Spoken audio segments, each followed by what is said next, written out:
Hello, everyone. Welcome to episode 265 of Manage the Wild. I'm your host, Nick Madsen. Big news coming out of Colorado today.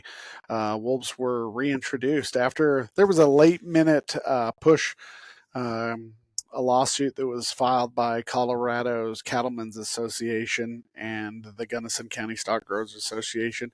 They were hoping to get a temporary restraining order before the Colorado Wildlife Agency was able to release five wolves, and that was ultimately denied. And so state wildlife officials released them today.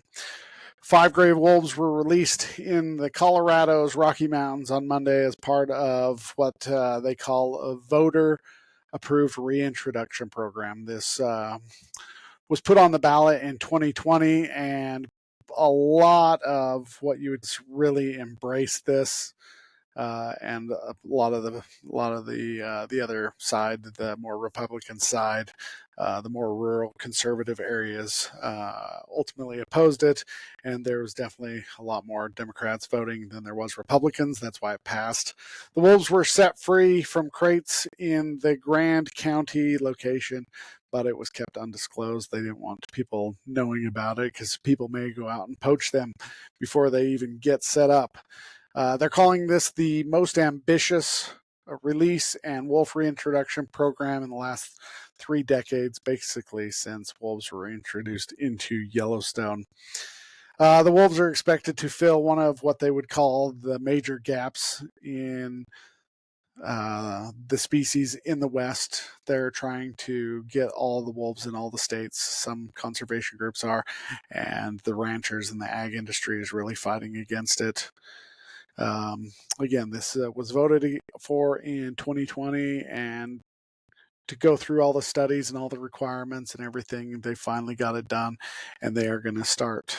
They started today, and then they're going to have a series of more releases as they obtain more and more wolves over the next 25 years, helping them reach a population objective that was previously stated.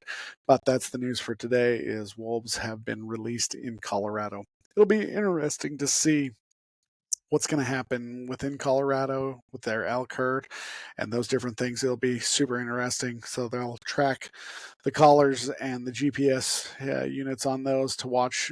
But I'm also curious how the ungulates are going to respond, and then how are neighboring states like Utah that don't have wolves or don't allow wolves, how are they going to respond to wolf populations growing? Wolves don't really follow borders very much.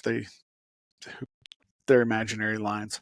So wolves are bound to come into Utah, and some of that Colorado Utah border is really rugged country, and it's perfect for wolves to set up shop there. So it'll be interesting to see how Colorado deals with it, how Utah deals with it, as well as wildlife services and what role they're going to play in it. That's all I have for you guys today. Hope you have a great day. Stay wild.